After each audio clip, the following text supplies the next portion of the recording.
Alhamdulillah, alhamdulillahi rabbil alamin, alladzi khalaqas samawati wal ard. Allahumma sholli ala Muhammad wa ala ali Muhammad. Qala Allah Ta'ala fil Qur'anil Karim, a'udzu billahi minasyaitonir rajim. Bismillahirrahmanirrahim. Wa idza maridtu fahuwa yasfin. Shadaqallahul adzim. Kita bersyukur pada Allah karena siang hari ini Allah masih berikan begitu banyak nikmat, nikmat iman, nikmat Islam, dan juga nikmat sehat. Salawat serta salam kita sampaikan kepada contoh terbaik kita, Nabi besar Muhammad sallallahu alaihi wasallam, dan juga para keluarga, para sahabat, para tabi'in, dan juga pengikutnya yang setia. Mudah-mudahan kita bisa mendapatkan syafaatnya di yaumil akhir nanti. Amin ya rabbal alamin. Senang rasanya bisa hadir di sini. Tadi pagi ketemu mahasiswa, muda-muda semuanya. Sekarang kayaknya lebih muda lagi kayaknya ya. Baik, hari ini saya coba sharing tentang sebuah konsep pengobatan ya. Sebelum saya mulai, ini ada sebuah hadis yang cukup menarik. Oke. Slide coba. Iya. Hadis ini cukup panjang, tapi saya tertarik dengan hadis ini. Jadi waktu saya kuliah dulu di hadis, buat Ustadz ini nggak menarik, tapi buat saya cukup menarik.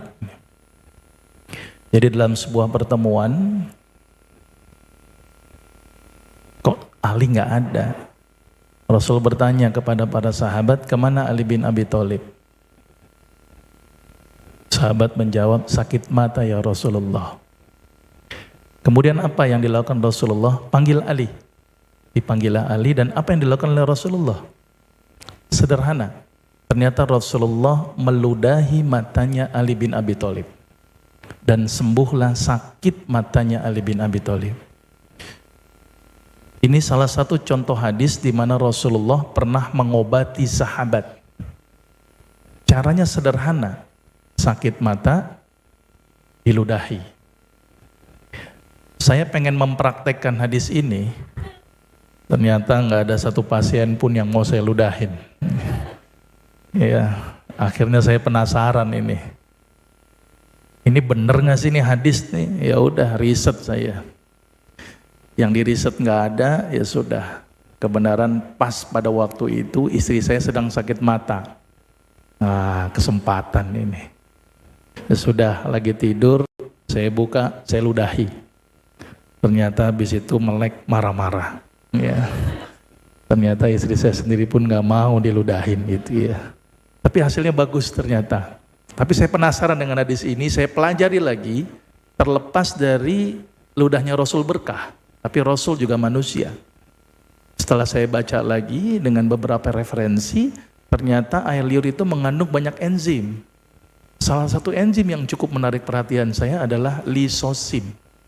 Apa itu? Enzim yang berperan sebagai antibiotik alamiah.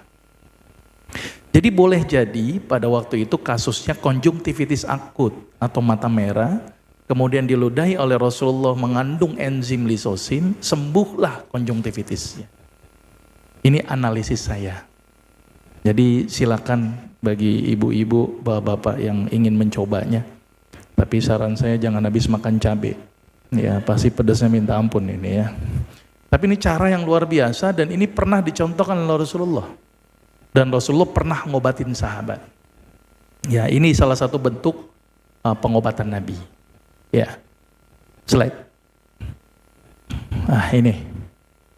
Ini penting gini. Likulli da'in dawa. Setiap penyakit ada obatnya. Kecuali satu penyakit. Yaitu apa? Tua. Jadi yang sudah tua terima nasib. Ya, ini memang udah penyakit yang sulit ini. Ya, jadi semua penyakit ada obatnya kecuali tua. Ini yang ngomong Rasulullah. Termasuk kanker, insya Allah ada obatnya. Kecuali penyakit tua. Apa tua? Keriput, ya, menopause. Itulah contoh-contoh penyakit tua. Laki-laki prostat. Dan memang seperti itu. Kalau sudah tua ya sudah. Tinggal tunggu saja gitu ya. Tapi ini penyakit tua. Kira-kira seperti itu. Slide lagi. Nah ini cukup penting buat saya dan ini menjadi bahan pemikiran buat saya. Dan ini pun menjadi bahan perenungan buat saya. Coba Bapak dan Ibu sedikit menganalisis nih. Rumah sakit makin banyak. Klinik makin banyak. Tadi dokter aja praktek sampai 2 bulan baru dapat. Kok makin banyak rumah sakit, makin pinter dokter, makin banyak klinik, makin banyak dokter, tapi orang sakit tambah banyak. Kalau saya tanya yang salah dokternya atau pasiennya? Pak, Bu, yang salah dokternya atau pasiennya? Karena saya dokter, saya salahin pasiennya. Gitu ya. Adil ya Bu ya, Pak ya. Kenapa saya nyalain pasiennya? Karena pasien itu kalau di depan dokter tuh pasrah. Bu, jangan makan kolesterol ya. Lemak-lemak nanti kolesterolnya naik, nurut. Pak, jangan makan yang jeroan nih, nanti asam uratnya kambuh, nurut. Bu, ini saya kasih antibiotik, tolong habiskan, nurut. Sampai-sampai kalau saya punya pikiran negatif, ini pikiran negatif saja. Saya tulis racun tikus, itu saya yakin ditelan tuh sama pasien, saking nurutnya sama dokter. Sampai-sampai dokter itu, ini mohon maaf nih agak banyol saja, itu kalau memotivasi pasien, itu hebat loh dibanding ustadz. Mohon maaf di sini kalau ada ustadz nih. Contoh yang sederhana begini, kalau ustadz ngomong begini, Bapak Ibu ayo sholat tahajud. Nanti kalau sholat tahajud diangkat derajatnya oleh Allah, dikabulkan doanya oleh Allah. Kira-kira kalau ustadz ngomong seperti itu, Bapak Ibu sholat tahajud apa tidak? Pak, Bu, sholat apa enggak? Bisa iya, bisa enggak.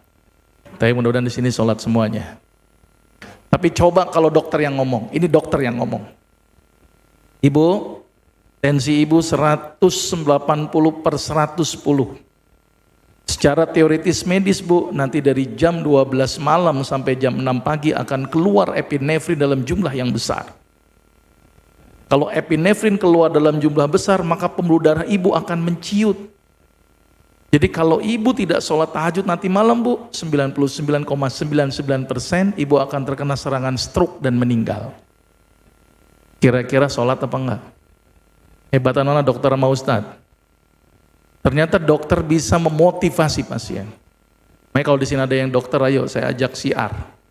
Ternyata banyak kok amalan-amalan sunnah yang bermanfaat dari sisi kesehatan. Termasuk penanganan penyakit kanker. Saya membaca sebuah jurnal cukup menarik. Jadi ada penelitian di sel line. Sel line itu sel kanker. Dibacakan Al-Quran terus-menerus, sel kankernya tidak berkembang. Ini bagus, ini efeknya. Ya, dan saya punya satu kasus pasien kanker. Kebenaran ibu-ibu kanker payudara stadium 4. Sudah metastasis kemanapun. Jadi di kemo sudah tua, nggak di kemo penyakit udah nyebar. Prediksi umur ya sekitar 6 bulan. Dokter sudah nyerah, bingung, kemo resiko, nggak di kemo resiko. Udah cari alternatif. Nah dicarilah saya. Karena saya dianggap alternatif. Karena gelar saya 2, dokter plus dukun. Itu ya dicari ke saya. Ya sudah, saya obatin pada waktu itu. Saya bilang, ya Bu kita ikhtiarkan. Secara teoritis memang sulit. Karena sudah nyebar kemana-mana. Tapi saya punya keyakinan Bu, bahwa yang menyembuhkan itu bukan manusia kok. Allah yang menyembuhkan. Kita coba ikhtiar Bu, yang sederhana pada waktu itu saya kasih beberapa obat herbal. Kenapa obat herbal? Karena kalau kimia sintetik dia sudah tidak bisa nerima. Dokter bilang prediksi 6 bulan kemungkinan. Ya sudah, saya kasih obat herbal. Apa yang terjadi? 5 bulan berobat, Akhirnya tidak datang lagi ke saya. Saya pikir kayaknya mati nih ibunya nih ya, yang pikiran saya gitu ya, udah 5 bulan, bener nih prediksi dokter. Sudah, berarti sudah selesai memang berat kasusnya. Tapi ada sesuatu yang cukup menarik. 2 tahun kemudian, ibu itu datang menemui saya lagi. Saya kaget. Maaf bu, ibu bukan yang menderita penyakit kanker payudara stadium 4. Iya dok, kok masih hidup ya bu? Saya tanya begitu. Saya bingung jujur, kok bisa masih hidup? Apa rahasianya? Nah ini cukup menarik ini. Cukup menarik sebelum saya masuk ke sini. Jawaban dia begini, ini yang menjadi terngiang-ngiang buat saya. Dok, saya juga tidak tahu sejauh ini bisa bertahan. Emang apa yang ibu lakukan? Ibu itu cerita, sesuai dengan saran dokter, saya suruh bersyukur dengan penyakit saya. Jadi bersyukur. Dan saya mensyukuri itu. Kenapa ibu bersyukur dan penyakit? Karena gara-gara sakit dok, dokter suruh sholat tahajud, saya sholat tahajud. Dokter suruh baca Quran sehari 2 juz, saya baca Quran sehari 2 juz. Dokter suruh banyak sedekah karena menolak bala, saya suruh sedekah. Dulu ngaji susah, sholat tahajud gak pernah, sedekah boro-boro. Jadi saya senang dengan sakit, saya merasa dekat dengan Allah. 1, jadi dia bersyukur dengan sakit. Terus apa lagi ibu? Saya ikhlas dengan penyakit. Mau ambil kapapun, saya ikhlas. Yang penting saya mempersiapkan amal. Dan ternyata dengan izin Allah, kanker payudaranya nggak membunuh dia. Sampai sekarang masih hidup. Ternyata kuncinya tadi, syukur, ikhlas. Sama tadi, baca Quran. Ini cukup menarik, karena penelitian S3 saya, itu saya meneliti tentang efek Quran terhadap sel. Cuman saya tidak ke kanker, tapi ke sel bakteri. Selama ini bakteri itu kan dibunuh dengan antibiotik. Berarti kan membunuh makhluk. Nah, saya nggak membunuh modelnya, saya ajak ngomong. Gimana bakteri diajak dialog supaya dia tidak mengganggu. Nah, dialognya dengan menggunakan apa? Salah satu dengan menggunakan Al-Quran. Nah, ini menjadi perhatian saya. Kira-kira Bapak dan Ibu yakin nggak dengan hadis ini? Ini penting buat saya ini. Allah nggak mungkin menjadikan obat dari benda yang diharamkan. Ini buat saya cukup penting. Jadi kalau ada sesuatu yang haram, saya meyakini itu nggak jadi obat. Ya. Kalau darurat, oke, darurat. Tapi kalau konsepnya haram, ini yang harus diperhatikan. Kira-kira seperti itu. Ya, slide lagi. Ini pernah zaman Rasulullah, ada seorang tabib yang pengen bikin obat dari khamr. Tapi Rasul melarang dan membencinya. Kemudian dia tanya, saya untuk obat ya Rasulullah?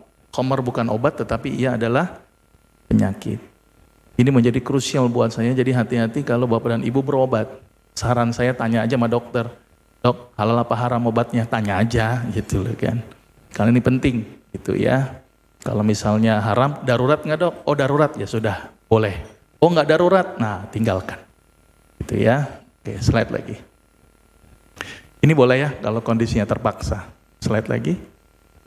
Nah ini, yakin nggak Bapak Ibu dengan hadis ini? Wa idza maridtu fahuwa yasfin. Jika aku sakit, maka dialah Allah yang menyembuhkan aku. Yakin? Benar. Sekarang kalau ibu lagi pusing, apa yang pertama kali diingat? Ayo lagi pusing, apa pertama kali diingat? Mohon maaf nih ya, mohon maaf nih. Panadol, Paramek, Bodrek, boro-boro ingat Allah ini. Biasanya ingat Allah itu kalau udah dekat-dekat mau mati, nah itu baru ingat Allah itu ya. Ini logik ini. Saya contohkan begini. Ibu tahu sel darah putih? Tahu ya? Apa fungsi sel darah putih? Dia membunuh kuman. Memakan benda asing. Jadi kalau ada kuman datang, sel darah putih bergerak. Oh, ini ada kuman, saya bergerak ke sana. Setelah kumannya dapat, oh ternyata jumlah kumannya banyak. Panggil pasukan tambahan. Setelah berhasil kumannya dibunuh, apa yang dilakukan sel darah putih? Apoptosis. Apa itu apoptosis? Bunuh diri sendiri. Pertanyaan saya, siapa yang nyuruh sel darah putih bergerak? Siapa yang menyuruh sel darah putih bunuh diri sendiri? Dunia kedokteran nggak bisa jawab. Termasuk kanker. Kenapa dia muncul kanker? Wallahu a'lam. Cuman diduga faktor-faktor pencetus. Sudah disampaikan sama dokter yang sebelumnya. Tapi penyebabnya tidak jelas. Karena penyakit kanker adalah penyakit gen. Dan boleh jadi dia sudah dioperasi, kemoterapi, radiasi, muncul lagi karena ada namanya kanker stem cell atau bibit kanker. Dari mana? Dari gennya. Berarti kan ada sesuatu yang tidak bisa kita atur. Berarti siapa yang menyuruh sel darah putih bergerak? Allah. Siapa yang menyuruh sel itu membelah? Allah. Maka itu kalau kita sakit, tolong ingat Allah. Karena buat saya ini cukup penting. Karena selama ini kita sakit, mohon maaf, ikhtiar sih boleh, tapi tolong jangan tinggalkan Allah. Saya kemarin ada seorang pasien datang ke saya, dia sudah mencoba ke semua dokter untuk penyakitnya dan tidak sembuh-sembuh. Saya bilang ke ibu itu, ibu sudah semua dokter dicoba? Iya.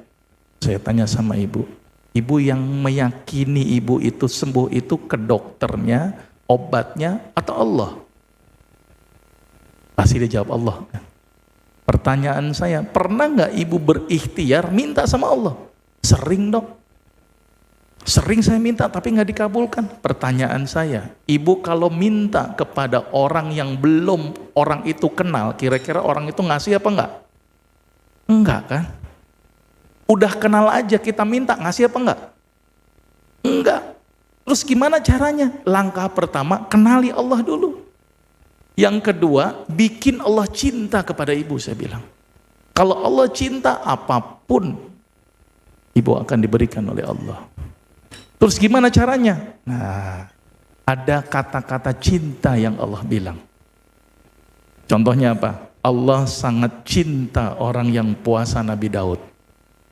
Berarti saya suruh tuh Nabi Daud tuh, biar cinta Allah muncul, maka akan minta. Allah cinta dengan orang-orang yang rajin sedekah, banyakin sedekah. Nah, akhirnya ibu itu berubah. Nah ini kebanyakan masyarakat lupa bahwa yang menyembuhkan adalah Allah. Dokter sehebat apapun, termasuk dokter bedah, setelah dibedah ada luka, siapa yang merapatkan luka? Sel itu sendiri. Siapa yang menyuruh sel itu membelah? Nggak bisa dokter nyuruh membelah. Dokter hanya bikin, kasih antibiotik, dijahit, tapi untuk merekatkan dan membelahnya Allah. Maka itu saya ingatkan Allah ini penting. Tauhid dalam pengobatan membuat saya cukup penting ini. Ya, oke, slide lagi. Slide lagi. Ini paradigma sakit. Gimana Ibu? Sakit menghapus dosa. Jadi beruntunglah yang sakit. Karena janji Allah, sakit akan menghapus dosa. Berarti kesimpulannya senang dong Bu sama sakit? Bu, senang sama sakit? Enggak, ini ngapus dosa loh. Bahkan ada satu penyakit dalam sebuah hadis, sakit demam bisa menghapuskan dosa selama 1 tahun. Maka itu beruntunglah yang sakit demam, apalagi tipes 14 hari dia demam itu, berarti 14 tahun dihapuskan. Jadi ibu senang dengan sakit? Senang apa enggak ini? Ibu puasa, ada puasa Muharram, itu dosa setahun dihapuskan. Ini dengan sakit demam saja setahun dihapuskan. Ibu tahu Nabi Ayub? Pernah nggak Nabi Ayub minta sembuh ketika sakit? Berarti luar biasa ini sakit. Jadi kalau, mohon maaf, kebanyakan pasien kalau kena sakit, grundelnya yang dominan. Bukan senangnya yang dominan. Ternyata saya punya pasien, orang yang berkeluh kesah dengan penyakit sama orang yang senang dengan penyakit, sembuhnya lebih cepat orang yang senang dengan penyakit. Dia syukur, dia ikhlas, dia introspeksi diri. Karena janji Allah akan dihapuskan dosa-dosanya. Saya pendekatannya agak berbeda ini. Saya lebih banyak kepada pendekatan tauhid dalam pengobatan. Karena buat saya, sakit tidak sakit, dunia ini adalah sebuah permainan saja. Ada suatu kehidupan yang abadi, yaitu di akhirat. Jadi setiap kejadian yang menimpa kita, itu adalah menjadi pelajaran buat kita. Oke, slide lagi. Nah ini sedikit saya sampaikan. Konsep pengobatan tuh ada beberapa macam. Pengobatan konvensional, pengobatan yang hasil dari riset dan penelitian. Ini yang ada saat ini. Tapi yang namanya riset dan penelitian boleh jadi sekarang benar, besok salah. Contoh, dulu ada program 4 sehat 5 sempurna. Sekarang ada nggak? Tidak ada. Gizi seimbang. Dulu planet jumlahnya 9, sekarang berkembang menjadi 11. Pluto bukan planet. Jadi boleh jadi penelitian saat ini, boleh jadi besok salah. Artinya apa penelitian manusia? Relatif. Boleh jadi benar, boleh jadi salah. Termasuk pengobatan kanker, mohon maaf. Saat ini masih ngetren kemoterapi, radiasi, ya, operasi. Kebenaran saya di Darmais juga 2 tahun. Tapi saya bagian research. Ternyata ada pengobatan yang luar biasa. Itu dengan menggunakan imunoterapi, baru keluar 2017 kemarin. Itu dengan menggunakan apa? Namanya anti PDL1, keren ini. Gimana cara kerjanya? Kankernya itu nggak dibunuh, nggak dioperasi, nggak dikemo, nggak diradiasi. Tapi diapain? Topengnya dibuka. Jadi penyakit kanker itu disebabkan karena apa? Sel kanker tidak dikenali sebagai musuh oleh si imun. Dengan cara apa? Dia bikin topeng. Jadi kayak orang munafik itu si kanker, gitu ya. Kira-kira begitulah gambarannya. Nah terus kemudian ada obat yang namanya membuka tabir munafik. Dibuka itu tabirnya namanya anti PDL1. Nah ketahuan dia musuh, dimakan itu sama si sel imun. Ini pengobatan yang terbaru saat ini yang digunakan di Darmais, keren ini, namanya anti PDL1. Itu dengan menggunakan respon imun. Nah sekarang sudah mulai berubah. Teori manusia selalu berubah dan berubah. Nah ini penelitian terbaru yang saya juga lakukan penelitian, ini bersama dengan beberapa profesor dari luar negeri, saya melakukan penelitian tentang sel diajak dialog. Ayo sel, kembali ke fitrahmu, ya kita teliti. Nanti kalau emang ini berhasil baru saya akan publikasi. Jadi cara kerjanya adalah dialog sebenarnya. Bukan dengan cara di-kill, tapi didialogkan. Kemarin saya sudah ada nyoba pasien sirosis hati yang sudah mati, kemudian saya teteskan lewat cairan infus, saya masukkan zat yang berdialog dengan si sel, ayo dialog, jadi ada bahasa mediator. Alhamdulillah dengan izin Allah, selnya mampu regenerasi lagi. Nah ini cukup menarik, maka itu saya pakai ini untuk penelitian S3 saya yang lain lagi. Kemudian saya sekolah S3 ada 2. Ya, jadi menarik nih buat saya, penelitian tentang bagaimana sel itu didialogkan.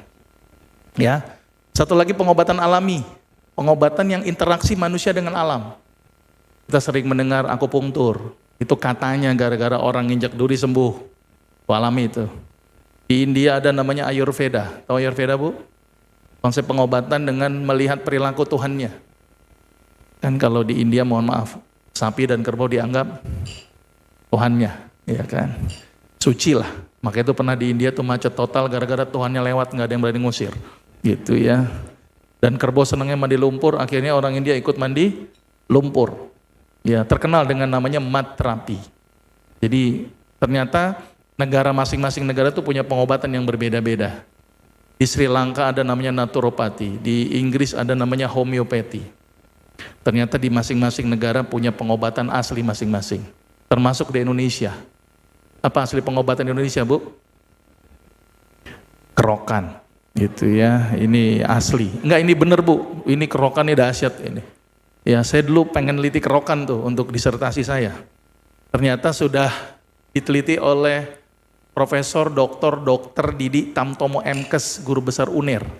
Beliau meneliti tentang kerokan. Disertasi S3 itu, keren coba. Ya, jadi kerokan itu dahsyat. Sama satu lagi orang Jepang meneliti kerokan, Bu. Jadi menarik tuh, tapi saya nggak hafal tuh namanya. Jadi orang Jepang itu datang ke Indonesia nih, saya lihat ceritanya. Ngelihat orang Indonesia tuh aneh-aneh, Bu. Kalau orang Jepang itu kan badan, punggung, gambar tato, keren. Naga, harimau, singa. Orang Indonesia unik, gambarnya cuma garis-garis doang. Ya. Tapi keunikan ini menarik perhatian orang Jepang itu. Kenapa ini maksudnya apa? Oh ini untuk pengobatan. Pusing lagi tuh orang Jepang, mana ada kerok-kerok untuk obat. Tapi dasar orang Jepang penasaran tuh diteliti. Ternyata kerokan dahsyat tuh Bu. Jadi orang yang sebelum dikerok diambil darahnya sama orang yang sudah kerok diambil darahnya. Ternyata respon imunnya bagus. Ya, yang dilihat adalah limfosit T. Ya, jadi kalau ada yang enggak setuju dengan kerokan, ini sudah diteliti, disertasi S3. Tapi syaratnya kerokan enggak boleh pakai logam tajam. Apalagi pisau. Nah, itu bunuh diri itu ya. Yang kedua enggak boleh berpatokan kepada gosong. Sering kita tuh kalau kerokan, kalau nggak gosong, nggak pindah-pindah tuh, kerok aja belum sampai gosong. Ini kalau kulitnya hitam kapan gosongnya ini gitu ya. Satu lagi, kadang-kadang asal gambar tulang ikan jadi gitu ya. Padahal yang paling benar tuh di sela-sela iga tuh. Jadi tulang atas, tulang bawah selaknya. Ya, syukur-syukur kalau yang dikerok kurus, itu enak tuh, dapat gitu ya. Nah, yang gendut susah itu biasanya. Ya. Ini saya menarik nih kerokan. Alhamdulillah. Anak saya kalau sakit, ya mintanya santur kerokan tadi, Bu kerok, gitu ya. Dan alhamdulillah anak saya tidak pernah pergi ke dokter, gitu ya. Salah satu ngobatnya kerok salah satunya ya. Nah satu lagi nih pengobatan Nabi. Nah ini luar biasa ini. Ini yang jarang sekali diungkap. Ya, yang saat ini mungkin orang jarang sekali mendengar nih. Pengobatan cara Nabi. Padahal ada sebuah kitab namanya Ibnu Qayyim Al-Jauzi mengarang sebuah kitab tentang At-Tib An-Nabawi. Nah ini luar biasa ini. Dan banyak penelitian-penelitian yang saya lakukan, salah satu dengan menggunakan penelitian dengan menggunakan ini metode pengobatan Nabi. Itu ya. Oke, slide lagi. Intinya pada apa sih? Intinya adalah pada pola hidup. Ya, bagaimana mengikuti pola hidup Nabi sehingga berdampak kepada kesehatan. Oke, slide lagi. Salah satu pola hidup Nabi ini nih. Ini senyum nih. Saya tertarik nih dengan senyum nih. Ketika saya praktek, saya membaca sebuah jurnal keren. Jurnalnya itu tentang terapi senyum. Ya, kebenaran saya pakai terapi senyum ini ke pasien. Pernah ada satu kasus yang datang ke saya itu kepala pas pampres, Bu, Pak. Sakit darah tinggi, stres tuh. Ya kan? Stresnya kenapa? Dia datang ke saya, Dok, kata dokter saya sakit darah tinggi dan harus minum obat seumur hidup, Dok, dan saya bosan. Gimana nih solusinya, Dok? Sampai kapan, Pak? Sampai dikapanin, Dok? Kata dia begitu, saking lamanya itu. Terus Bapak pengen apa? Saya dengar dokter bisa ngobatin pakai obat, tanpa obat. Ya sudah, Pak, kita coba deh. Pada waktu saya mencoba, coba deh Pak, kaptropil kita stop. Saya nekat tuh. Saya coba timun, seledri, bawang putih, pisang raja, kurma. Coba Pak, pakai ini, berespon nggak? Kontrol 1 minggu. Apa yang terjadi? Minggu depan dia kontrol, marah-marah. Gimana sih, Dok? Tensi malah tambah naik, bukannya turun. Waduh, berarti nggak berespon nih. Yaudah Pak, kita naikin dosis. Akhirnya saya naikin tuh, timun dibanyakin, seledri dibanyakin, kurma dibanyakin, pisang raja dibanyakin. Dalam hati belenger-belenger nih orang. Ya, kontrol lagi minggu depan. Apa yang terjadi minggu depan? Tidak ada perubahan juga. Wah, stres ya ini. Saya akhirnya bilang ke Bapak itu, kayaknya nggak berespon nih Pak. Dari Pak, saya berpikir balik ke kaptopril aja deh Pak. Pakai alami nggak berespon. Tapi jujur Dok, saya bosen, ada nggak cara lain? Nah, kebetulan saya baru membaca sebuah jurnal cukup menarik tadi tentang terapi senyum. Saya bilang ke Bapak itu, Pak, kita coba deh Pak kalau memang Bapak bosan. Sampai sekali lagi Pak, saya belum pernah mencoba cara ini. Kalau Bapak mau, Bapak adalah pasien pertama saya. Ini kasus ini cukup menarik, saya ceritakan berulang-ulang. Disuruh Dok, apa obatnya? Ya udah Pak, kita coba, ikhtiarkan ini selama 2 minggu. Kalau sembuh Bapak berarti nggak usah ketemu saya lagi, tapi kalau nggak sembuh balik ke kaptopril. Baik Dok, apa pengobatannya? Baik, tapi tolong jangan saya bilang dokter gila ya. Ya, siap Dok. Apa obatnya Dok? Ini saya juga bingung nih, bisa apa enggak, tapi ini kasus pertama saya. Ya sudah Pak, kita coba. Tolong Bapak senyum sehari 20 kali dan setiap kali senyum minimal 20 detik. Gila ini kali dokter ini bukan dikasih obat, cuman senyum doang. Udah Pak, coba kalau sembuh tolong ketemu saya lagi, tapi kalau nggak sembuh udah balik kaptopril 2 minggu. Saya juga nggak tahu bisa apa nggak, tapi kalau nggak saya coba saya nggak tahu. Apa yang terjadi setelah 2 minggu? Nah ini yang cukup menarik. Dengan izin Allah sekali lagi, dia datang ke saya sambil senyum-senyum. Wah, sembuh ini pasien ini ya. Saya cek, ternyata benar sembuh, kok bisa gitu loh. Nah, akhirnya bapak itu datang menemui saya lagi. Ya, dok, alhamdulillah dok, kok bisa turun gitu kan. Memang apa hubungannya? Sampai-sampai ajudannya aja datang menemui saya secara khusus loh, habis praktek itu. Dok, itu bapak diapain? Emang kenapa? Sekarang berubah. Berubah gimana maksudnya? Biasanya upacara marah-marah, sekarang senyum-senyum. Baca koran, senyum-senyum. Bengong sedikit, senyum-senyum. Itu kok bapak berubah? Ya itulah pengobatannya saya bilang. Karena ada sebuah penelitian ini menarik nih. Orang yang senyum sehari 20 kali dengan durasi 20 detik, maka otak akan mengeluarkan zat yang namanya beta endorfin. Apa itu beta endorfin? Zat yang bikin pembuluh darah melebar. Sehingga dia bisa tercegah dari hipertensi. Dan alhamdulillah bapak itu sekarang mulai rajin senyum. Jadi silakan yang pengen mengontrol tensinya dengan senyum. Timbul pertanyaan, buktinya dok tetangga saya senyum-senyum stroke juga gitu ya. Berarti senyumnya nggak ikhlas, saya bilang. Ngelihat orang melarat senyum-senyum, ngelihat orang susah lebar senyumnya. Ini yang tidak berespon. Jadi yang berespon itu adalah senyum dari hati, ikhlas karena Allah dan tidak boleh dirapel. Dok 20 kali kali 20 detik, boleh nggak dok senyum 400 detik sekaligus, kering gigi itu. Jadi yang benar itu senyum itu intermiten. Nah ternyata ada penelitian cukup menarik juga. Senyum itu ternyata banyak aspek manfaatnya. Termasuk di dalamnya ada satu kasus, saya pernah kedatangan seorang nenek-nenek susah buang air besar. Jadi dia tergantung dengan dul kolak, stres tuh nenek-nenek. Datang ke saya, yaudah nek kita coba nek. Dul kolak stop, tapi tolong nek makan sayur setiap hari, pepaya setiap hari, sehari 1 buah kalau perlu, minum cukup, saya bilang. Coba nek kontrol minggu depan, apa yang terjadi? Dahsyat sekali. Nenek itu datang ke saya, dok alhamdulillah dok, sekarang saya lancar buang air besarnya dan tidak tergantung dengan dul kolak. Tapi apa hubungannya dok orang susah buang air besar dengan senyum? Wah cerdas nenek. Ternyata ada sebuah penelitian cukup menarik bahwa wanita, mohon maaf ini wanita di pagi hari susah tersenyum. Benar apa enggak sih bu? Ini penelitian loh bu ya, saya nggak tahu nih bu ya. Dampaknya orang yang susah tersenyum stres tuh biasanya. Ketika stres apa yang terjadi? Peristaltik usus melambat. Ini yang bikin susah buang air besar. Maka itu cara yang terbaik untuk memperlancar buang air besar, senyumlah di pagi hari. Jangan stres di pagi hari. Berarti mulai sekarang ibu-ibu kalau lancar buang air besar syaratnya harus senyum gitu ya. Dan alhamdulillah orang yang senyum itu biasanya peristaltiknya itu aktif.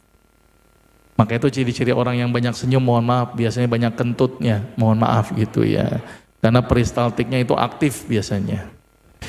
Ya beruntung masih bisa kentut, karena banyak orang yang dioperasi gara-gara nggak bisa kentut, ya mohon maaf. Dan beruntung juga bagi sebelahnya yang menghirupnya, gitu ya. Nah ini jangan dianggap enteng loh. Bapak Ibu tahu nggak gas yang dibuang itu gas apa namanya? Nggak ada yang tahu kan? Ini menarik nih. Gas yang dibuang itu namanya gas H2S dan gas metana. Dan itu ngeblend jadi satu. Kalau seandainya gas ini misah, metana sendiri, H2S sendiri, bahaya. Tahu gas metana itu apa? Gas yang kalau dia terlepas bebas, meledak. Bisa dibayangkan kalau setiap kita kentut meledak, coba aja, yang coba. Untung kita nggak begitu. Maka itu dia ngeblend jadi satu tuh dengan gas H2S. Dan untung, nah ini unik lagi ini. Biasanya kan gas ke atas tuh dok, kok ini ke bawah, kan unik banget. Karena ternyata dia ngikut gerak peristaltik usus. Dan bisa diatur lagi keluarnya, mau keluarnya nanti bisa, mau bunyi sedikit bisa. Ini luar biasa nih, kalau nggak Allah yang menciptakan nggak bisa ini. Ya, jadi beruntung nih. Ya termasuk H2S itu menarik lagi nih, H2S itu singkatan apa? Hidrogen sulfida. Sulfida itu apa? Sulfur. Sulfur itu apa? Belerang. Belerang dipakai untuk apa? Antiseptik alamiah. Maka itu kalau kita mohon maaf nih, lagi pilek, nyium kentut, plong biasanya. Karena yang dihirup itu adalah antiseptik. Maka itu beruntunglah bagi yang menghirup kentutnya gitu ya. Oke, ini senyum salah satu manfaatnya. Dan saya tertarik nih dengan senyum. Jadi kalau ada pasien datang berobat ke saya usahakan selalu tersenyum. Jangan pernah tidak tersenyum. Karena kalau enggak biasanya respon imunnya enggak bagus. Ya, slide lagi. Ini Rasulullah banyak senyumnya ya. Ya, tabassumuka fi wajhi akhika shadaqah. Senyummu di hadapan saudaramu sedekah dan seterusnya. Jadi kalau pengen sedekah nggak punya duit, senyum aja deh, gitu ya. Oke, slide lagi. Tidur. Ini luar biasa ini, tidurnya Rasul. Tidur Rasul gimana? Di atas rusuk kananmu. Berarti tidur miring ke kanan. Ya. Apa manfaat tidur miring ke kanan?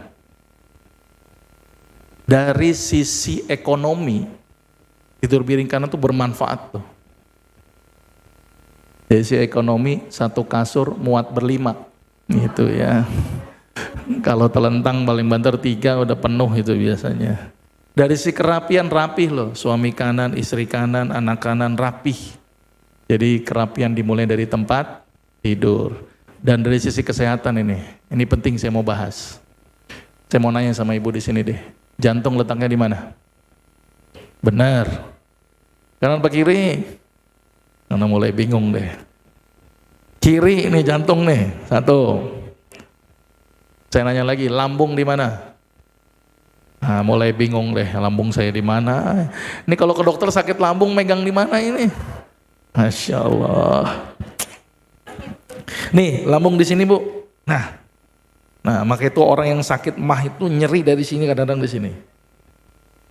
Ya, satu lagi, hati letaknya di mana? Nah, mulai bingung deh. Saya nanya sama ibu deh, kalau sakit hati mana yang dipegang? Ini kalau ada sakit hati megangnya di sini. Ini ciri-ciri orang nggak punya ilmu. Ya, di sini cuma ada jantung sama paru-paru. Ya, hati itu di sini nih. Nah, jadi saya sakit hati. Nah, ini yang benar ini. Ya, jangan dirubah. Ya, ini hati di sini. Kenapa saya sebutin organ? Karena berhubungan dengan tidur. Kenapa tidur miring ke kanan? Jantung letaknya lebih tinggi, sehingga sirkulasi darah ke otak menjadi lebih banyak. Jadi detak jantungnya menggantung. Hati organ yang paling besar dan berat. Ya, maka itu dia harus letaknya di bawah. Karena kalau dia miring ke kiri, hati menggantung dan itu paling berat organnya. Maka itu kalau untuk mencegah kepikunan, orang yang punya masalah yang berhubungan dengan otak, Alzheimer, itu saya suruh dia tidur miring ke kanan dan memperbanyak sujudnya. Nah, ini manfaat tidur miring ke kanan. Ternyata dari sisi tidur aja bermanfaatnya sangat luar biasa. Ya, itu yang satu. Kedua, tidur miring ke kanan itu pun juga menyebabkan tulang ini jadi bagus, sejajar sama tulang leher. Tapi syaratnya bantalnya jangan tinggi. Salah bantal orang bilang, gitu ya, sejajar itu. Ya, kalau kurang lebih ketebalan bantal itu sebaiknya kedua tangan gini. Jadi lehernya lurus, jangan begini atau jangan begitu. Jadi bisa mencegah itu kerusakan pada tulang belakang. Ya. Nah, ternyata tidurnya Rasulullah bermanfaat sekali dari sisi kesehatan. Oke, saya cepetin aja takutnya biar nggak keburu waktunya. Slide lagi. Ini apa nih? Nah, dilarang tengkurap nih. Karena bahaya nih orang tidur tengkurap. Apalagi tidur telentang, itu bisa menyebabkan kematian. Ya, telentang, telang oben, telan kunci, mati itu. Oke ya, paling bagus pokoknya tidur miring ke kanan itu ya. Oke, slide lagi. Nah ini penting nih, makan minum tolong nih, sepertiga makanan, sepertiga minuman, sepertiga nafas. Bukan sepertiga bakul, ya, sepertiga porsi ini penting deh. Ya. Makanya itu makan tuh jangan berlebihan. Kulu wasrobu wala tusrifu, makan dan minumnya tapi jangan berlebihan. Tapi ada yang menarik nih dari makan nih. Saya pernah mengobati orang yang sakit mah.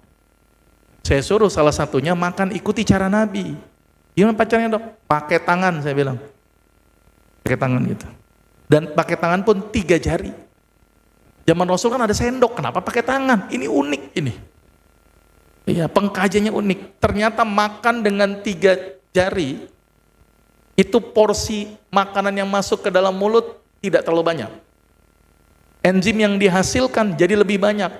Bagusan mana? Banyak makanan, sedikit enzim, atau sedikit makanan, banyak enzimnya. Banyak enzim supaya pencernaannya menjadi lebih sempurna. Dan habis pakai tangan, jilat nih habis makan. Ya. Ternyata ada aspek ketika menjilat habis makan, merangsang pengeluaran air liur dalam jumlah yang banyak. Jadi enzim amilasenya banyak. Kalau enzim amilasenya banyak, ngunyahnya agak lama, maka kita akan merasa lebih kenyang daripada cuma makan 1 gigit telan, itu kenyangnya lebih lama. Ya, kalau 1 ngunyahnya lama gitu, itu lebih cepat merasa kenyang karena produksi enzim amilasenya semakin banyak. Tapi kalau sekali gigit telan itu susah kenyang tuh biasanya, makanya makannya dari jumlah yang banyak. Gitu ya, maka itu sebaiknya makan itu pakai tadi tangan, 3 jari, habis makan dikunyah. Dan ada satu hadis yang cukup menarik, makan tuh ngangkat kaki. Jadi ditinggiin, orang bilang gaya warteg katanya ya. Tapi kan untuk ibu-ibu masa begitu dok, ya udah disilangin aja begini nih. Nah ini bagus nih. Supaya apa? Tadi lambung letaknya di mana? Kiri. Mulut di mana mulut? Oh tahu semua, alhamdulillah. Saya kira nggak tahu. Masuk, belok. Nah ini sering terjadi yang namanya esofagitis. Apa itu esofagitis? Radang esofagus. Ya, yang disebabkan karena sisa makanan yang tidak masuk ke lambung ngendap di esofagus. Maka itu dengan meninggikan kaki, ganjel gini nih. Ya, jadi makanan akan sempurna masuk ke lambung. Maka itu Islam melarang makan sambil berdiri. Itu ya, kalau berdiri jadi begini nanti esofagusnya belok begini. Nah timbul namanya esofagitis. Ini nggak bagus. Maka itu Rasul mensunnahkan sambil duduk, kalau bisa ngangkat kaki silahkan. Orang bilang cara warteg, itu ya diangkat. Kalau ibu-ibu disilangin aja. Kira-kira setuju nggak tuh? Ini makan di restoran, ngangkat kaki semuanya. Saya pernah tuh diundang di suatu acara pertemuan resmi seluruh direktur se-Jakarta, direktur asuransi, mumpung jadi pembicara, ngangkat kaki saya, gitu ya. Ini dokter apa tukang beca, gitu ya. Tapi biar contoh bahwa ini bagus loh cara Nabi. Ya. Jadi saya punya kasihan sakit gastritis, saya suruh makan ikuti cara Nabi, pakai tangan 3 jari, sedikit tapi sering, makan sebelum lapar, berhenti sebelum kenyang. Terus obatnya apa? Ini penting. Mohon maaf ini, karena ada beberapa obat yang cukup berisiko, contohnya golongan yang din-din. Masih ingat kasus ranitidin yang sempat ditarik gara-gara pemicu kanker? Nah, itu banyak sekali itu. Ditambah lagi efek beberapa obat yang menyebabkan, mohon maaf, hirsutisme dan ginekomasti. Sampai itu laki-laki jadi kayak perempuan, perempuan jadi kayak laki-laki. Maka itu hati-hati bagi laki-laki yang sering minum obat mah, siap-siap bencong gitu ya, hati-hati aja ini ya, hati-hati ya, karena memang efeknya itu yang jelek. Maka itu saya biasanya kalau untuk sakit mah ikuti cara Nabi, sama kalau pakai cara amannya saya pakai rebusan temulawak dan kunyit ya, ini cukup efektif ternyata dan sudah ada uji klinisnya, jurnalnya juga sudah ada. Cuman ini tidak ngetren di kalangan dokter. Jadi penggunaan herbal itu nggak ngetren di kalangan dokter. Saya pernah ketemu sama teman sejawat gitu kan. Ente kenapa sih nggak pakai herbal? Nggak ilmiah Gus. Yaudah, gue kasih datanya ya. Kasih datanya tuh, semua jurnal saya berikan. Ternyata setelah saya berikan jawabannya berubah. Iya sih, ilmiah sih. Masa dokter resepnya kencur, serai, jahe, kunyit, temulawak. Ini dokter apa tukang sayur, digituin saya. Ternyata nggak ngetren tuh di kalangan dokter. Iya. Maka itu kenapa herbal agak sulit gitu ya, karena memang tidak nyaman. Nah, maka itu kenapa saya banyak pakai herbal, karena saya berpikir masyarakat harus diberdayakan. Maka itu ada training namanya Sehat dengan Bumbu Dapur. Itu tujuannya biar apa? Supaya masyarakat itu biar tidak tergantung dengan ansih obat saja. Karena efek samping obat kalau penggunaan jangka panjang cukup beresiko. Maka itu ada trainingnya namanya Sehat dengan Bumbu Dapur. Jadi ternyata bumbu dapur itu hebat loh. Ya, ternyata yang ada di dapur itu bisa jadi obat. Contoh misalnya pegel-pegel. Kan sering tuh kita nempel koyo cabe. Daripada beli dan susah nyarinya, ambil cabe, ulek, kasih air, tempel. Itu lebih pedes daripada koyo cabe biasanya. Ya, tapi itu memang benar, dia memiliki efek relaksan otot. Maka itu kenapa ditambahin koyo cabe, karena cabe mengandung capsaicin yang berperan sebagai muscle relaksan. Jadi relaksasinya otot jadi relaksasi. Contoh lagi susah tidur, ambil di dapur tuh yang paling sederhana, biji pala. Mual-mual, ambil tuh di dapur, jahe. Terus apa lagi? Panu, lengkuas. Ternyata bumbu dapur itu penelitiannya banyak. Ya, supaya kita tidak banyak tergantung dengan obat. Ingat, BPJS sudah mulai tekor.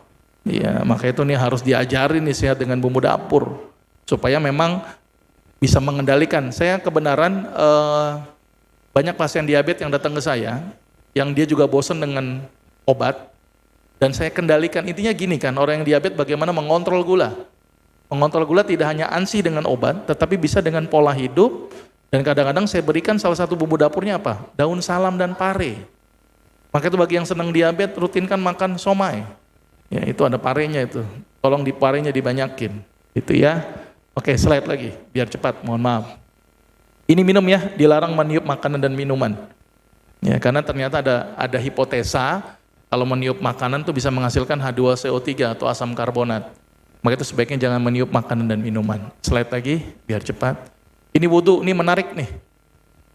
Ada satu yang menarik, yaitu apa? Istinsyak.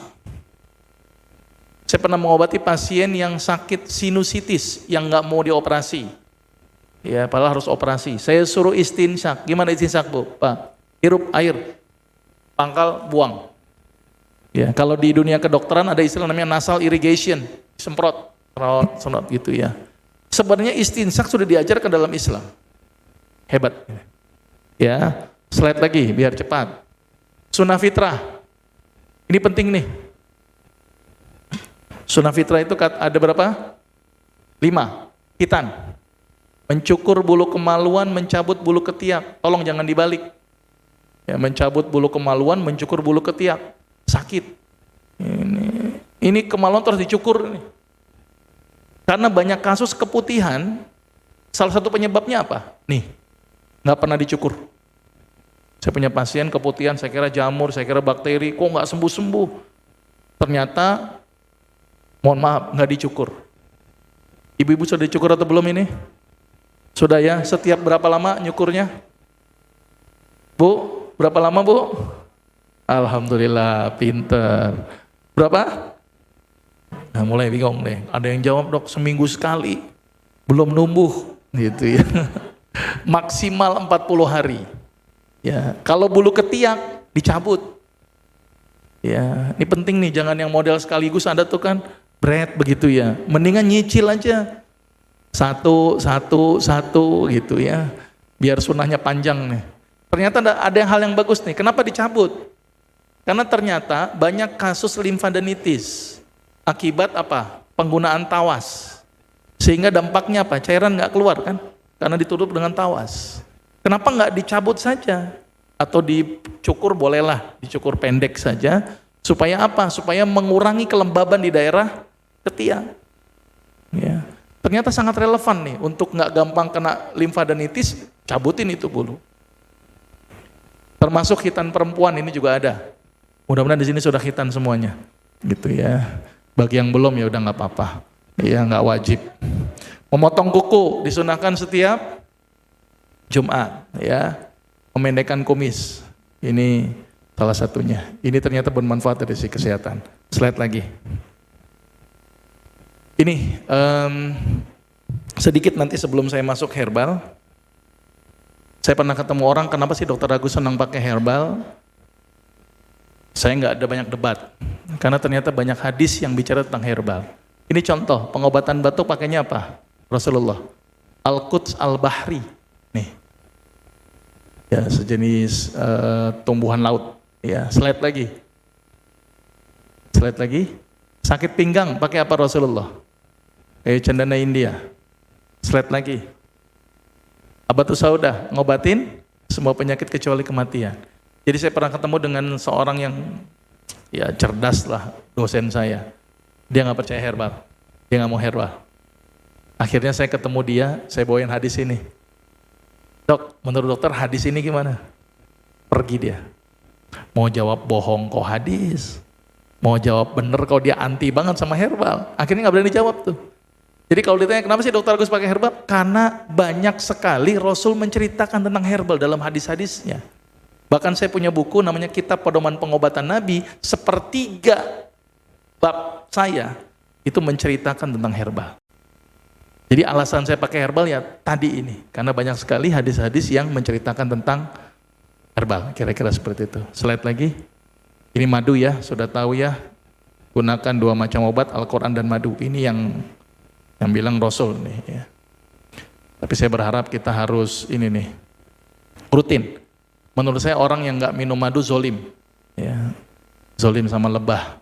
Ya, lebah udah banting tulang, berangkat pagi, pulang malam nggak ada yang minum, gitu ya. Dan lebah ini unik loh. Jadi lebah itu ngumpulin madu, Bu, Pak. Itu ternyata melebihi kebutuhannya. Jadi kalau si lebah itu ngumpulin madu 10, paling dia pakai 1 bagian untuk campuran polen, 9 bagian untuk orang lain. Maka itu kalau kita berperilaku seperti lebah, luar biasa. Punya gaji 10 juta, 1 juta dipakai, 10 juta diinfakkan. 1 juta dipakai, 9 juta diinfakkan. Setuju nggak kira-kira?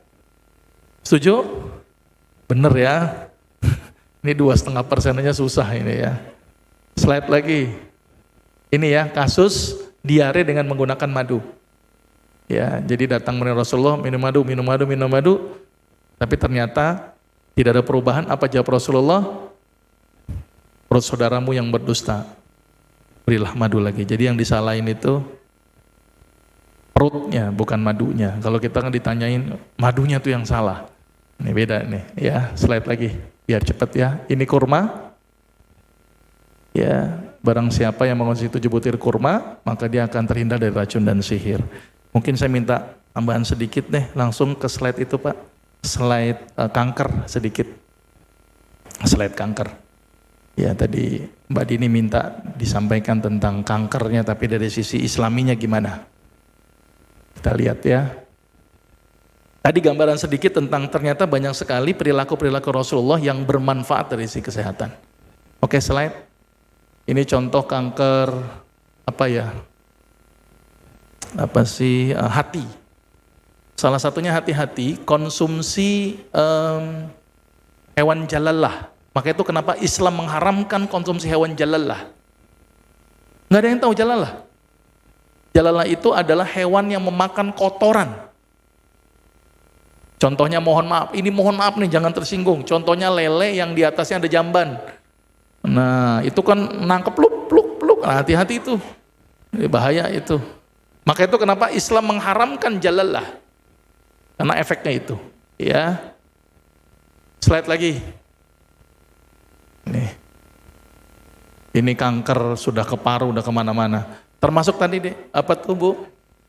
Kanker hati, itu juga cukup banyak kasusnya. Karena mengkonsumsi barang-barang yang haram. Jadi hati-hati nih untuk kanker hati. Salah satu indikator nih kita punya masalah di hati, itu bisa dilihat dari mana? Dari mata turun ke hati, berarti lihat matanya. Nih matanya berarti sudah mulai berwarna kuning, hati-hati. Ya, kulit juga mulai berwarna kuning, maka itu jangan bangga kulit kuning. Ya, jangan-jangan hati. Dan juga jangan bangga dengan kulit putih. Jangan-jangan anemia atau bahkan panuan, bisa jadi kan, ya. Berarti yang aman hitam, kata siapa? Kulit hitam tuh gagal ginjal. Yang aman sawo matang, ya. Nah, termasuk lihat kotorannya ini penting nih. Ya, kotorannya itu harusnya normalnya berwarna kuning, dia berwarna agak putih. Nah, kalau misalnya ibu-ibu buang air besar tuh tolong dilihat itu kotorannya. Oh ternyata kuning, alhamdulillah normal. Oh putih, hati masalah. Oh hitam, lambung masalah.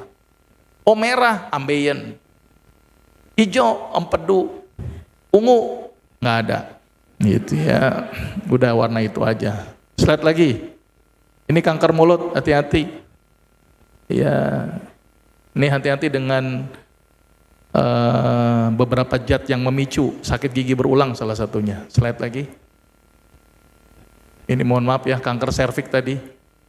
Sudah tahu ya penyebabnya human papilloma virus ya.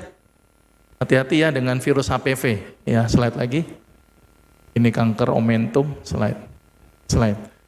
Oke, slide lagi. Slide lagi sedikit. Ini paling banyak kanker payudara di dunia. Data tahun 2017. Kedua prostat. Ya, pemicunya sudah disampaikan sama dokter sebelumnya ya. Hati-hati dengan hormonal, hati-hati saja. Ya, termasuk misalnya mohon maaf ayam dan telur suntik harus waspada. Yang ada suntik hormon hati-hati. Ya, slide lagi. Slide, apa sih bedanya sel normal, sel kanker? Sel itu sebenarnya gini nih, unik nih. Ini ada namanya DNA. Nah, kanker itu penyakit DNA. Penyakit gen. Ya, slide lagi. Nah, ini bedanya sel normal sama sel kanker. Ini sel normal, ini sel kanker. Mulutnya lebih banyak. Ya, slide lagi. Slide lagi. Nah, ini bedanya nih. Tolong dihafal ini. Sel normal dia butuh glukosa, tapi nggak terlalu banyak. Lihat sel kanker, cinta dengan glukosa. Maka itu saran saya kalau orang yang sudah kena kanker, hati-hati glukosa. Dia sangat rakus tuh dengan glukosa. Ya. Terus kemudian lingkungannya, dia biasanya bersifat apa? Asam.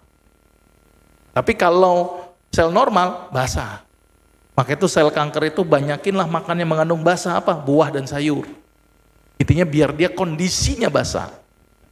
Ya. Terus kemudian selain itu apa lagi? Kanker itu tidak senang oksigen. Maka itu perbanyak oksigen. Apa? Olahraga pagi. Apa yang paling sederhana? Jalan sholat subuh ke masjid. Cari masjid yang paling jauh.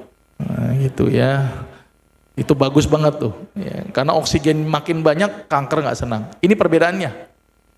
Maka itu sebenarnya cara ngobatin kanker gampang sebenarnya. Kanker itu adalah sel yang rakus. Jadi kalau ibaratnya orang yang rakus sama orang yang nggak rakus, kalau nggak dikasih makan, mana yang mati duluan? Yang rakus. Maka itu pengobatan kanker paling bagus salah satu dengan puasa. Ini hebatnya puasa, karena ada penelitian. Jadi orang meneliti nih. Jadi sel normal sama sel kanker kebenaran dimasukin ke tikus. Tikusnya itu satu dikasih makan enak, satu dipuasakan. Ternyata yang makan enak cepat mati, yang puasa nggak mati-mati, tapi kankernya masih tetap. Ternyata hebat untuk puasa. Termasuk juga ada yang neliti juga di tikus, orang tuh dicoba deh tikus ini dipuasakan selama kurang lebih beberapa hari. Jadi dibikin kelompok, tikus pertama dipuasakan Senin Kamis. Tikus kedua dipuasakan Nabi Daud, ini orang iseng nih. Tikus ketiga dipuasakan setiap hari buka dan sahur. Tikus keempat puasa setiap hari buka sahur nggak ada. Tikus yang kelima dikasih makan yang enak-enak. Ternyata tikus yang dipuasakan setiap hari nggak buka nggak sahur mati. Itu ya, ya bener kan? Ya saya nggak salah kan nih penelitiannya. Terus kemudian tikus yang dikasih puasa setiap hari, buka sahur, kurus kering, umurnya hanya mencapai 1 tahun. Yang makan yang enak-enak 2,5 tahun. Yang puasa Nabi Daud dan Senin Kamis, umurnya rata-rata berapa? 4 tahun. Yang paling lama yang Nabi Daud 4 tahun 3 bulan. Kesimpulannya apa? Ternyata puasa bikin awet muda. Jadi kalau pengen bikin awet muda, puasa. Dan puasa yang paling bagus, dan Allah bilang kata cinta, puasa Daud. Selang-seling. Wah ini hebat. Kalau di jurnal, cari aja internet tuh, intermittent fasting. Itu jurnalnya ada. Itu penelitian cukup banyak. Itu ya. Nah ini karakteristik sel normal dan kanker. Slide lagi. Faktor pencetus tadi sudah disampaikan ya, slide. Ada gen, ada radiasi, obesitas, infeksi. Paling banyak apa? Faktor pencetus loh, bukan penyebab. Ini salah nih. Pencetus. Iya, slide lagi. Dan yang diet yang paling banyak apa? Hati-hati. Ya, sekarang sudah ada sintetik masalahnya sih. Ada gula tapi sintetik kan cukup beresiko sebenarnya ya. Slide lagi. Nah ini hati-hati nih, makanan yang dimasak berulang-ulang tuh mohon maaf nih sekali lagi tuh. Orang Padang nih kalau dimasak nggak ulang-ulang kan resiko tuh. Atau di pinggir jalan gorengan yang dimasak berkali-kali kan resiko tuh, pakai minyak yang sama. Belum lagi mohon maaf ada pengawet, pewarna, aduh coba lihat deh kemasan-kemasan makanan itu pasti ada pengawet, pewarna, pemanis sintetik, itu kan sintetik semuanya dan dianggap benda asing oleh tubuh. Nah itu diduga sebagai faktor pemicu, baru diduga ya. Slide lagi, ini metodenya ya pengobatannya. Sudah tahu tadi sudah disampaikan operasi, kemoterapi, radiasi. Slide lagi. Ke depan udah keren lah. Yang terbaru tadi pakai namanya anti PDL1, program dead ligand 1. Ini keren ini pengobatan ini, ya. Lihat lagi. Ini kenapa sel kanker sudah diangkat muncul lagi karena ini nih. Tahu tadi sudah disampaikan loh sama dokternya. Ya. Jadi kadang-kadang pasien itu udah dioperasi nih, tumor payudara muncul lagi, operasi muncul lagi karena ada bibit kanker. Nah, kebenaran saya di Darmais 2 tahun liti itu tentang efek kanker. Teman saya meneliti tentang ini nih, kanker stem cell atau bibit kanker. Gimana cara pengobatannya? Secara konvensional nggak bisa, karena nggak ketahuan. Kankernya sudah dibunuh, sudah dioperasi, sudah di kemoterapi, sudah diradiasi. Terus diapain ini? Kanker yang nggak kelihatan, gennya, yang disebut dengan kanker stem cell, sulit. Nah, coba dilakukan penelitian. Nah, salah satunya dengan menggunakan sambiloto, salah satunya. Sambiloto itu tanaman obat yang ternyata bisa menghambat pertumbuhan CSC, kanker stem cell. Ya, slide lagi, ini mekanisme biomolekuler. Tadi kenapa kok orang yang banyak makan bikin kanker? Karena ini nih, menghasilkan ini nih, O2-min. Jadi glukosa, oksigen menghasilkan energi di dalam sel, tapi menghasilkan radikal bebas. Ini kalau nggak ada SOD, hidrogen peroksida katalase, dia akan merusak sel lain, bikin kanker lagi nih. Makanya itu kenapa orang yang banyak makan berisiko menyebabkan kanker. Benar-benar kanker dan kanker kantong kering karena makan terus-terusan gitu ya. Jadi banyak ruginya lah. Ya, slide lagi. Ini mekanismenya saja. Dan ini nggak penting lah buat ibu-ibu ya. Slide lagi. Intinya ginilah, glukosanya ini dipakai untuk energi. Ini rakus, banyak glukosanya, tapi bukan untuk energi. Untuk apa? Menghasilkan laktat. Jadi glukosa ini dipakai untuk laktat, bikin suasananya asam. Makanya itu kalau dikasih basah sedikit glukosa, stres tuh kanker, nggak dapat makanan. Gitu ya. Dan biasanya nggak senang itu dia, nggak senang golongan asam amino dan asam lemak. Nah, kenapa ada sebagian orang yang mencoba diet ketosis ya dengan alasan begini katanya. Oke, slide lagi. Ya udah nggak penting inilah slide lagi. Nah ini sedikit aja gambaran slide lagi. Ini buah, ini sayur yang diteliti secara praklinis. Slide lagi biar waktunya cepat. Slide lagi, biar cepat slide. Nah, intinya begini. Jadi, sel normal bisa menjadi sel kanker kalau ada faktor-faktor pemicu, zat karsinogenik atau radikal-radikal bebas yang banyak, kepicu. Tapi ini bisa dihambat dengan apa? Nih. Kalau sudah jadi kanker diapain? Dibunuh, sitotoksik, dikasih penghambat pembuluh darah baru, dihambat produksi enzim isomerasenya, ditingkatkan imunnya, diperkuat jaringan kolagennya. Sumber zat aktifnya ini. Terus makanannya apanya? Slide. Nah, ini nih. Puasa, habatus sauda, tahajud. Oh hebatnya tahajud. Tahajud itu meningkatkan respon imun. Orang kalau rajin tahajud biasanya nggak gampang sakit tuh. Karena biasanya limfosit T-nya bagus. Ya. Dan bahkan saya punya teman Prof. Soleh itu punya penyakit psoriasis, kulitnya mengupas terus-menerus, dia tergantung dengan metilprednisolon, dan dia bosen dengan itu, akhirnya dia ngambil disertasi S3-nya tentang efek sholat tahajud terhadap kadar kortisol, dan penelitiannya luar biasa, dan sakit psoriasis dia sembuh, sampai dia bikin klinik namanya klinik sholat tahajud di Surabaya, karena hebatnya sholat tahajud, ya dirutinkan loh ya, karena penelitian beliau itu sholat tahajud dijalankan selama kurang lebih 3 bulan tanpa henti. Gitu ya, jadi baru berespon gitu. Ya. Oke, ini gambaran sedikit bahwa ternyata puasa, terus kemudian tahajud, ditambah dengan habatus sauda dan macam-macam tanaman obat, Walaupun ini ujinya masih levelnya praklinis, belum sampai uji klinis, karena belum banyak yang make. Gitu ya. Tapi artinya dari si praklinis ternyata berespon cukup bagus untuk pengobatan kanker. Ini sebagai salah satu alternatif cara, gimana kok ada orang yang misalnya nih mentok-mentok, aduh takut operasi, ya boleh kita coba. Tapi kalau tidak berespon tetap saya menyarankan operasi atau kemoterapi atau radiasi. Tapi saran saya ada pengobatan yang terbaru namanya anti PDL1. Gitu ya. Nah ini salah satu alternatifnya. Gitu ya. Baik, ini mohon maaf nih saya kelewatan kali ya. Baik, mudah-mudahan ini bermanfaat. Ini sedikit gambaran bahwa ternyata herbal ternyata bisa. Nah ini sedikit Pak, tolong slide herbal sedikit Pak. Ini sedikit saja saya terangkan tentang kenapa kok herbal dan bagaimana mekanisme herbal, apakah bisa apa tidak, walaupun penelitiannya sangat sedikit. Tetapi ini salah satu cara minimal kita untuk tidak makin progresifnya herbal. Itu ya, makin tidak progresifnya herbal. Nggak bisa Pak ya? Nggak ketemu? Ya sudah deh, berarti waktunya sudah habis ya. Mungkin lain waktu nanti bisa dilanjutkan. Mudah-mudahan bermanfaat. Tadi kan ada di-mention kurma itu kan makanan paling bagus ya, yang dianjurkan untuk dikonsumsi. Kalau misalkan kurma ini dibikin susu kurma, itu bisa mempengaruhi efektivitas untuk kesehatan kita nggak sih? Kalau misalkan dibikin susu kurma, bagusnya susunya untuk yang mencampur itu susu UHT atau ada yang khusus gitu. Terima kasih. Kurma itu luar biasa ini manfaatnya. Ada sebuah hadis yang menceritakan tentang konsumsi kurma ajwa 7 butir, maka tercegah dari racun dan sihir. Kemarin saya kedapatan seorang pasien kena sihir. Salah satunya saya suruh makan kurma. Ngamuk-ngamuk terus gitu ya, karena ternyata jin yang berontak. Tapi kurma ajwa itu, dan ini real. Saya dulu sebagai dokter mungkin nggak banyak percaya, tapi ternyata banyak kasus yang seperti itu.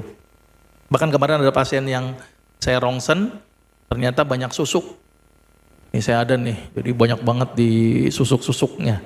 Kelihatan itu jarum-jarumnya. Nah ternyata salah satu dengan menggunakan kurma. Kenapa? Dari sisi ilmiah, kurma tinggi kandungan triptopan. Triptopan ini ternyata bisa dipakai untuk pembentukan serotonin. Apa itu serotonin? Zat yang bikin neurotransmitter, bikin mood seseorang menjadi bagus. Nah, maka itu saran saya kalau pengen moodnya bagus terus, rutin makan kurma. Gitu ya. Maka itu kenapa di bulan puasa banyak orang yang baik-baik tuh. Mungkin kurma berperan. Setelah bulan puasa, wallahualam, mungkin nggak makan kurma kali. Dok, kalau nggak ada kurma, ada nggak alternatif yang bikin mood seorang bagus? Ada, pisang. Tapi kulit pisangnya, gitu ya. Jadi kalau doyan makan pisang sama kulitnya, gitu ya kalau doyan. Ya maka itu ada bikin es krim dari kulit pisang. Terus bagaimana kalau dicampur dengan yang lain? Misalnya dengan susu tadi, silakan saja. Tapi apakah merubah? Wallahualam, saya belum neliti. Silakan ibu coba teliti saja sendiri, kandungannya apakah bertambah, apakah berkurang atau buruk. Tapi kalau misalnya kurma dicampur dengan minum susu, enggak masalah buat saya. Tapi kalau dicampur lagi, silakan saja. Ibu coba aja dengan berapa orang, coba mencret nggak Bu? Iya, kalau mencret nggak usah diterusin gitu ya. Saya belum tahu Bu, untuk gabung-gabungin gitu efeknya apakah sinergi atau tidak sinergi. Wallahu alam, saya belum tahu secara pasti. Gitu ya Bu ya. Assalamualaikum warahmatullahi wabarakatuh. Dokter, aku mau nanya, aku kan menderita penyakit sindrom nefrotik, udah hampir jalan 7,5 tahun. Autoimun berarti? Mungkin aku belum tahu, belum pernah ke dokter imunologinya. Nah, udah dicek Ana belum? Apa? Ana profile udah dicek belum? Belum. Ya sudah. Nah, itu kan waktu itu aku pernah nanya sama suster tentang penggunaan metilprednisolon.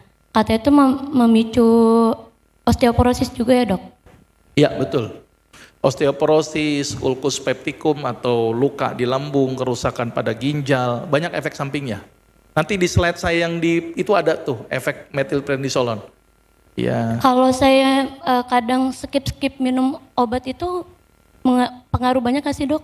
Itu juga risiko kalau nggak minum obat. Maka itu saya pastikan dulu itu benar sindroma nefrotik apa tidak. Nah sindroma nefrotiknya jangan-jangan malah gagal ginjal. Perlu kita lihat gagal ginjal atau sindroma nefrotik. Kalau gagal ginjal, ginjalnya rusak. Kalau sindroma nefrotik berarti imunnya yang memakan ginjal. Maka itu langkah konkretnya cek namanya ANA profile. itu aku ceknya ke dokter apa ya? Iya bolehlah ke dokter siapapun atau ke saya juga boleh pakai saya kasih rujukan namanya ANA Profile. Itu dicek dulu, pastikan ini autoimun atau bukan.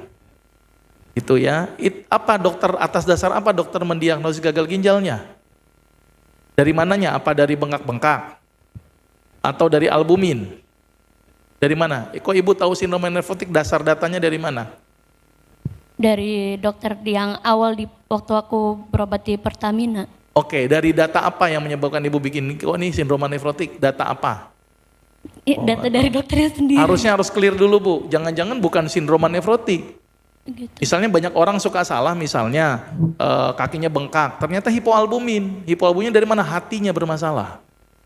Kalau dokter sudah bilang ini sindrom nefrotik, pasti sudah cek ANA Profile. ANA itu salah satu indikator untuk ngecek ini autoimun atau enggak, salah satu indikatornya. Ya, jadi jangan gampang bikin sindrom nefrotik, jangan-jangan enggak sindrom nefrotik, Bu. Perlu dipertimbangkan. Jadi enggak gampang untuk diagnostik kalau buat saya. Ya, lihat datanya dulu. Tapi yang pasti, kalau sudah sindrom nefrotik, memang pengobatannya adalah metilprednisolon, betul. Dengan dosis bisa 16 sampai 32 mg, betul Bu. Tapi efek sampingnya juga ada, memang betul. Terus gimana dok solusinya? Tapering off, dikit-dikit diturunkan, tapi disubstitusi. Carilah steroid alamiah, ada kok yang hampir sama dengan metilprednisolon, tetapi tidak sekuat metilprednisolon. Apa? Sereh sama kencur. Tapi bertahap, metilprednisolon turunin, sereh sama kencur dinaikin. Kenapa saya pakai herbal senang? Karena tidak banyak efek samping yang ditimbulkan. Gitu ya, jadi saya pakai herbal, tapi dicombine, saya nggak berani stop mendadak karena resiko. Ya, kalau tidak berespon, kadang-kadang saya kasih imunosupresan, steroid juga, tapi menekan imun. Apa salah satunya? Daun pepaya dan pare. Itu bisa menekan respon imun berlebihan.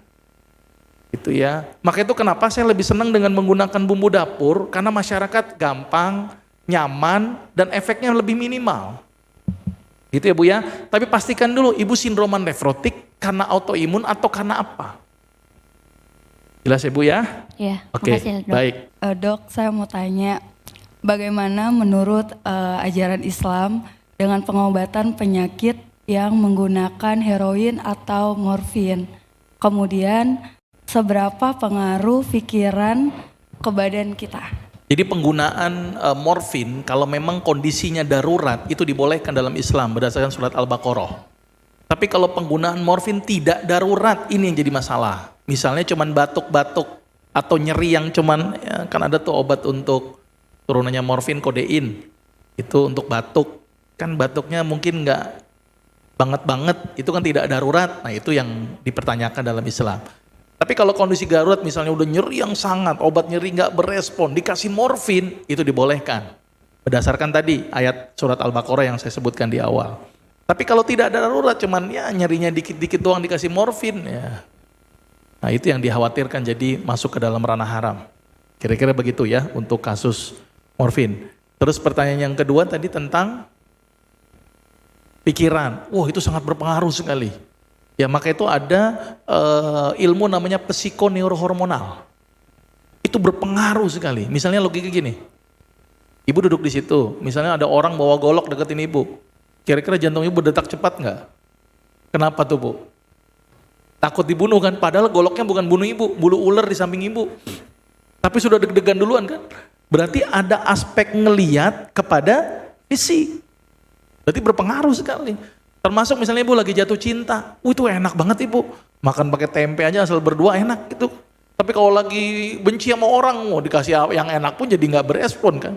Nah ini berarti ada aspek psikis terhadap fisik.